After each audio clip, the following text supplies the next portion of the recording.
Hello viewers, আসসালামু আলাইকুম সবাইকে। অনেক দিন পরে আবার একটা নতুন ভিডিও নিয়ে চলে আসলাম। এটা কিন্তু একটা স্পেশাল কুকিং, সেটা হচ্ছে আলু দিয়ে ম্যাগি মশলা দিয়ে রান্না করে। যারা হচ্ছে এখনও খান নাই, এরকম করে খেয়ে দেখবেন, অনেক মজা লাগে গরম গরম। সো এইটা হচ্ছে আমাদের আগের দিনের অবস্থা ছিল, যেহেতু রাতের বেলা আমাদের জার্নি ছিল। সো এটা হচ্ছে আমাদের একদম মানে কি বলে, সিলেটে যাওয়ার আগের দিন সারা রাত আমি ব্যাক প্যাক করছি।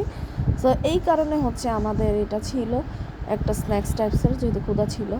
সো এই যে রাতের বেলা আমরা হচ্ছে প্ল্যাটফর্মে চলে আসছি, যেহেতু এটা আমাদের চারজনেরই একদমই একটা ফার্স্ট টাইম ট্যুর ছিল। Train journey, long time. হ্যাঁ, ট্রেনে করে আমরা যাচ্ছি কমলাপুরের ভিতর দিয়ে। আমরা প্রথমে চলে আসছি এই যে এন্ট্রি গেট দিয়ে, হচ্ছে আমরা ঢুকে যাচ্ছি। অ্যান্ড আমাদের ট্রেনটা হচ্ছে কোন প্ল্যাটফর্মে আছে সেটা আমরা একটু ড্যাশবোর্ডেও দেখে নিলাম। আমরা জানতাম, বাট তারপরে আরেকটু কনফার্ম হয়ে নিলাম। এই যে আমাদের ট্রেনটা হচ্ছে যাবে 4 নাম্বার প্ল্যাটফর্ম থেকে ছাড়বে। সো আমি হচ্ছে, আমার বড় ছিল হচ্ছে সাইড দিয়ে ঢুকে গেছে, আমি ওরে খুঁজতেছিলাম। সেই যে ওর হাতের মধ্যে ব্যাগ পটলা, এটা হচ্ছে গিয়ে খাবার ছিল, আমাদের রাতের খাবার। আমি জানি না যে ট্রেনে কী ধরনের খাবার পাওয়া যায় বা কীরকম কী থাকতে পারে, যেহেতু বাচ্চারা একটু মানে রাতে খেয়ে বের হই নাই আমরা কেউই। কিন্তু বড়দের চাইতে তো বাচ্চারা একটু সমস্যা করে, তাই না? বাচ্চাদের ক্ষুধা লাগলে তো তাদেরকে থামানোটা টাফ হয়ে যায়। সো আমরা এই যে খাবার নিয়ে গেছি। আমার বড় ছেলে হচ্ছে খাবারের প্যাকেট তার কাঁধের মধ্যে নিয়ে হাঁটতেছে। এবার সে তার বাবার সাথে হাত ধরে হাঁটতেছে। হ্যাঁ, তার বাবা বলতেছে, বাবা আসো, হাত ধরে আসো, সামনে অনেক ভিড় আছে। তো এই যে ট্রেনটা অনেক বড় ছিল। আমরা তো আমাদের মানে কি বলে, বগিটা খুঁজে পাচ্ছিলাম না। আমাদের বগিটা ছিল একদমই ইঞ্জিনের পাশে, প্রথম বগিটাই ছিল আমাদের। সো ফাইনালি আমরা খুঁজে পেয়ে গেলাম। অ্যান্ড হচ্ছে আমরা আমাদের ভিতর দিকে নিয়ে যাচ্ছি। এই ব্যাগটা দেখে আমার নিজের কাছেই মনে হইতেছিল যে অনেকেই হয়তো চিন্তা করবে, না জানি কতদিনের জন্য এরা যাচ্ছে। বাট বাচ্চাদেরকে সঙ্গে নিলে একটু ব্যাগটা বড়ই হয়, লাগেজটা বড় হয়। যারা বাচ্চাদের নিয়ে ট্রাভেল করেন তারা জানেন। এই হচ্ছে আমার 2 পুত্র, আর হচ্ছে আমরা আমাদের সিট পেয়ে গেছি। সো আমরা আমাদের সিটে বসে গেলাম। আর হচ্ছে এই যে ছোটোটা তো ঘুমাচ্ছে, কোলের মধ্যেই ঘুমাচ্ছে। যেহেতু ছোটোটা একটু উঠে গেছিলো, তাই ওদেরকে 2জনকে ভিতরে রেখে আমরা 2জন একটু বাইরে আসছিলাম, ট্রেনের বাইরে। কারণ হচ্ছে এইরকম ধরনের মানে এত বড় ট্রেন আর এরকমভাবে জার্নি আমরা এইভাবে যাব, এটা ফার্স্ট টাইম আমি খুবই এক্সাইটেড ছিলাম। অ্যান্ড এটা হচ্ছে এই যে এই দুইটারে জানলা দিয়ে দেখতেছিলাম যে কি করে ওরা, চুপচাপ বসেই ছিল। এই অবস্থা। তো আমরা তো মানে কখনো এক্সপেক্টই করি নাই যে কিভাবে কি করব না করব, কেমন হবে। তবে এটা খুবই ডিফারেন্স ছিল, তবে আমার কাছে খুব এনজয়েবল ছিল না। আমি বাসের মানুষ, বাসে যাতায়াত করতেই পছন্দ করি। সেটা যদি লং জার্নি হয় তা তো আমার মনে হয় প্রবলেম হয় না, ঠিক আছে।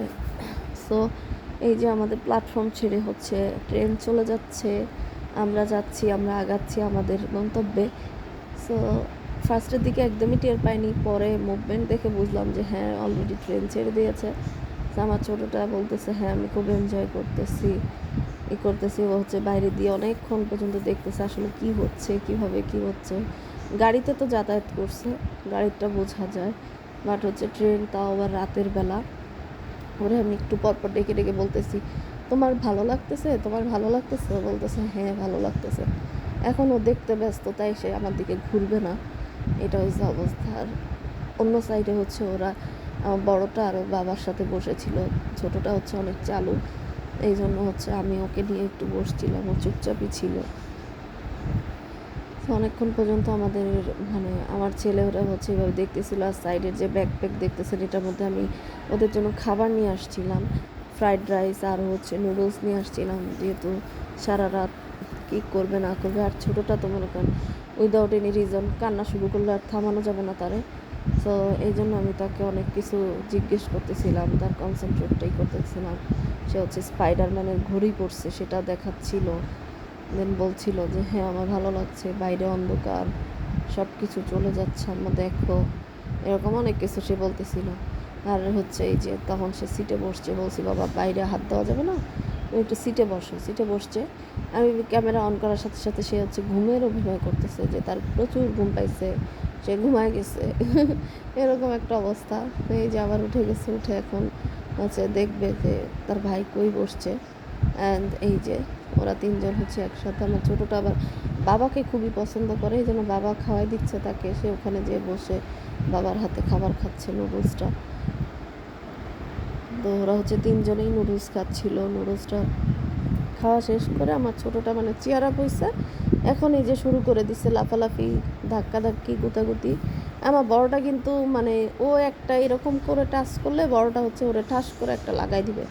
বাট ওই দিন আলহামদুলিল্লাহ কী যে হয়েছিল আমি নিজেও সারপ্রাইজড হয়ে গেছিলাম। আমার বড়টা কিন্তু ওরে কিছুই বলে নাই। হ্যাঁ, পুরা ট্রেনে অনেকক্ষণ পর্যন্ত সজাগ ছিল, আর অনেকক্ষণ পর্যন্ত হচ্ছে মানে ও ওরে অনেক জ্বালাইছে বলবো। এই যে দেখেন যে কী শুরু করবে। হ্যাঁ, ওর ঘাড়ের উপর উঠে বসে বসে ওরে কি পরিমাণ যে বিরক্ত করতেছিল। এই যে নাচানাচি ঘাড়ের উপর বসে শুরু করছিল। ঠিক আছে, আমি বলতেছিলাম পায়ে ব্যথা বাবা, না পায়ের এখানে দিয়ে তারপর শুরু করবে। বাট আমার বড়টা একটুও কিছু বলে নাই ওকে। এইটা আমার কাছে খুবই আশ্চর্য লাগতেছিল। তো এদের খুনসুটি দেখতে দেখতেই আসলে আমাদের পুরো জার্নিটা কেটে গেছিলো। সো যারা যারা হচ্ছে ট্রেন জার্নি পছন্দ করেন অবশ্যই কমেন্ট করে জানাবেন, আর আমাদের পেজটাকে অবশ্যই ফলো করে রাখবেন। আমাদের ইউটিউব চ্যানেলে একটু সাবস্ক্রাইব করে দিবেন। ইসপেত আশরাফস ব্লগ দিয়ে আমাদের ইউটিউব চ্যানেল আছে। এই হচ্ছে রাতে তারা একটু ছোট্টখাটো একটা ঘুম দিছিল, অ্যান্ড ওই সময়টা আমি একটা হালকা ক্লিপ নিয়ে রাখছিলাম। সো দেখা হচ্ছে ইনশাল্লাহ নেক্সট আরও অনেকগুলো ভিডিওতে। আমাদের পুরো সিলেটের জার্নিটা কেমন ছিল শেয়ার করব। সাথে থাকবেন, ভালো থাকবেন। আল্লাহ হাফিজ।